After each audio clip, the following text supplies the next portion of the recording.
नमस्कार दोस्तों, आज बात करेंगे एक बहुत ही इम्पोर्टेंट मुद्दे पर। जैसा कि आपको पता है, पहलगाम हमले के बाद भारत पाकिस्तान के बीच में लगातार टेंशन चल रहा है। भारत ने ऑलरेडी सिंधु जल समझौते को रद्द कर दिया है और अब पाकिस्तान ने भी कॉपी कैट करते हुए बहुत सारे प्रतिबंध लगाने की घोषणा की है और इसमें सबसे इम्पोर्टेंट है 1972 का शिमला समझौता।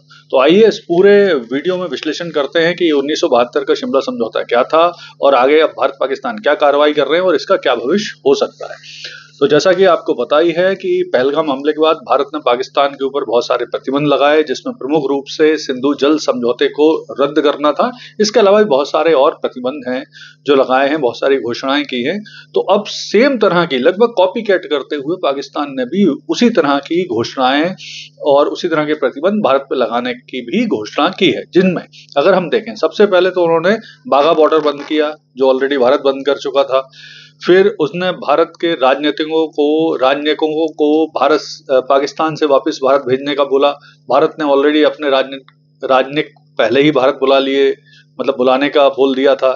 इसके बाद फिर उन्होंने भारत के लिए अपना एयर स्पेस बंद करने की घोषणा की। इसके बाद उन्होंने जो थर्ड पार्टी ट्रेड होता है, पाकिस्तान में क्या होता था, पहले भारत पाकिस्तान का जो ट्रेड होता था वो सीधे सीधे होता था और बाद में 2019 के बाद से ये इनडायरेक्ट होने लगा। दुबई या ईरान से होते हुए सामान भारत का पाकिस्तान पहुंचता है, तो अब पाकिस्तान ने थर्ड कंट्री ट्रेड पे भी रोक लगा दी। इसके अलावा भारत के जो लोग पाकिस्तान में थे उनको 48 घंटे में वापस जाने को बोला, सिख तीर्थयात्रियों को छोड़कर। इसके बाद सारे बायलैटरल पैक्ट को रद्द करने का बोला और फाइनली शिमला समझौता जो है इसे निलंबित करने, रद्द करने की धमकी दी। यहां पर एक चीज समझना आवश्यक है कि जो पाकिस्तान है उसके पास ज्यादा ऑप्शन है नहीं, तो वो घूम फिर के वो शिमला समझौते को रद्द करने की बात कर रहा है। तो आइए अब समझते हैं कि ये जो समझौता था ये कब हुआ, क्या हुआ और इसकी प्रमुख शर्तें क्या थी। तो देखिए, जब भारत और पाकिस्तान के बीच में वर्ष 1971 में एक युद्ध हुआ था, जिसके बाद में बांग्लादेश का निर्माण हुआ था और भारत ने पाकिस्तान के लगभग 90,000 सैनिकों को युद्धबंदी बनाया था, बहुत सारी भूमि पर भारत का कब्जा हो गया था। तो उस बात को लेकर दोनों देशों के बीच में 2 जुलाई 1972 को शिमला में शिमला सम्मेलन का आयोजन किया गया और उसके बाद फिर ये शिमला समझौता हुआ। इसको भारत की तरफ से भारत की प्रधानमंत्री इंदिरा गांधी जी ने साइन किया था और पाकिस्तान की तरफ से वहां के तत्कालीन राष्ट्रपति जुल्फिकार अली भुट्टो के द्वारा साइन किया गया। तो आइए देखते हैं अब इसकी प्रमुख शर्तें क्या हैं। तो देखिए, इसकी प्रमुख शर्तों में था कि दोनों देश सारे विवादों का जो समापन है वो आपसी मिल बैठ के करेंगे, आपसी वार्ता से करेंगे, द्विपक्षीय वार्ता से करेंगे। दूसरा था, दोनों देश एक दूसरे की संप्रभुता, अखंडता और आंतरिक मामलों में दखल नहीं देंगे। तीसरा था, सीज फायर लाइन जो 1949 में बनी थी, वो कश्मीर की लड़ाई के बाद, उससे एलओसी कहा जाएगा, यानी जो सीज फायर लाइन है वो लाइन ऑफ कंट्रोल में बदल दी जाएगी और कोई भी पक्ष एक तरफा इसे नहीं बदलेगा। फिर इसके बाद युद्ध बंदियों की वापसी होगी और शांति बहाली होगी। तो ये सब किया गया और फिर इस सम्मेलन के बाद भारत ने पाकिस्तान के 90,000 युद्धबंदी वापस कर दिए थे, पाकिस्तान की 13,000 स्क्वायर मील जो जमीन थी वो वापस कर दी थी।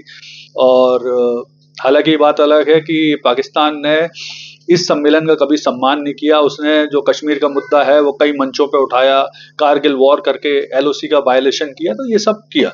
अब क्या भविष्य हो सकता है इसका, तो देखते हैं। तो अब जैसे पाकिस्तान ने अपनी गीदड़ भपकियां शुरू कर दी हैं कि अगर भारत ने पाकिस्तान के नागरिकों को नुकसान पहुंचाया तो वो रिटेलिएट करेगा, बदला लेगा, उसके पास भी न्यूक्लियर बम है, उसने एक मिसाइल टेस्ट भी कर लिया। तो इस तरह की जो गीदड़ भपकियां हैं वो हमेशा देते रहे। लेकिन परेशानी यह है कि विश्व स्तर पर उनके पास चाइना, तुर्की को छोड़कर कोई भी विश्वसनीय साथी नहीं है।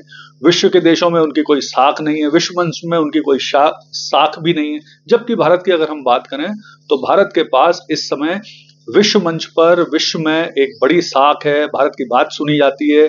कल विदेश मंत्रालय ने 40 देश के राजदूतों को बुला के पहलगांव हिंसा के बारे में, आतंकी हमले के बारे में बताया, भारत के कुछ कदमों के बारे में जनरल जानकारी दी। इसके अलावा चाहे अमेरिका हो, इंग्लैंड हो, फ्रांस हो, इजराइल, इन्होंने भारत के जो टेररिज्म के खिलाफ नीति है उसको समर्थन देने का बोला। तो भारत के पास काफी अच्छी संभावना है इस समय पाकिस्तान के खिलाफ बड़ी कार्रवाई करने की। तो अब क्या हो सकता है, तो देखिए ऐसा है कि अब दोनों देश कई और एग्रीमेंट और पैक्ट तोड़ सकते हैं। पीओके पे कब्जे के लिए लड़ाई शुरू हो सकती है। भारत पीओके के विद्रोह को समर्थन दे सकता है, बलूचिस्तान को समर्थन दे सकता है। पाकिस्तान स्मॉल स्केल वॉर करने के लिए कुछ हरकतें कर सकता है। लेकिन अगर कुल मिला के देखें तो ये अगर इस समय जिस तरह से भारत सरकार के पीछे भारत की जनता, विपक्षी पार्टियां, सभी लोग एकजुट होकर खड़े हैं, तो ये बेस्ट मौका है पाकिस्तान को सबक सिखाने का। धन्यवाद।